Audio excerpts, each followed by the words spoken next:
রে তুই কথা বলছিস না কেন? এমন করছিস কেন?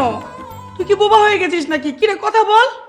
আম্মু, আমার ওই বুকের বাম পাশে একটা ফুসফুস আছে না, এটা কেমন যেমন করে, আমি মনে হয় আর বাঁচুম না আম্মু। কি বলছিস বাবা এসব? তুই তুই আমার ছোট্ট একটা বাচ্চা ছেলে, এই বয়সে কেন তোর এরকম হবে? ও বাবা কি হয়েছে তোর? ডাক্তার ডাকি। আরে আম্মু, ডাক্তার ডেকে কি করবা? ডাক্তার আমারে ভালো করতে পারবো না, অনেক জটিল রোগ আম্মু, আমি মনে হয় আর বাঁচবো না। হায় আল্লাহ, কি বলছিস বাবা? তোর এই বয়সে কি হয়ে গেল? আমার 10টা না 5টা না একটা মাত্র ছেলে। হ্যাঁ শুনছো? এদিকে এসো, দেখো না আমাদের ছেলের জন্য কি হয়েছে। আল্লাহ, কেমন কেমন করে আম্মু?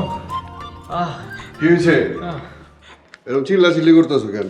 দেখো না আমাদের ছেলের জন্য কি হয়েছে, ও যেন কেমন করছে। কি হয়েছে? তোমার আকাইম্বা গুণধর পোলার ভং ধরছে? আব্বু, আমার এই যে বুকের বাম পাশে একটা ফুসফুস আছে না, ওইটা কেমন কেমন যেন করতেছে, আমি মনে হয় আর বাঁচবো না আব্বু। আরে বেকুব, বুকের বাম পাশে ফুসফুস থাকে না, বুকের বাম পাশে থাকে হৃৎপিণ্ড, হার্ট। আর ফুসফুস তো সারা বুক জুড়ে থাকে। আরে তুমি কি শুরু করেছো? তাড়াতাড়ি অ্যাম্বুলেন্স ডাকো, আমার ছেলেকে হাসপাতালে নিতে হবে, ডাক্তার দেখাইতে হবে। আগে আমি দেখি খালি, দেখি সামনে আয়।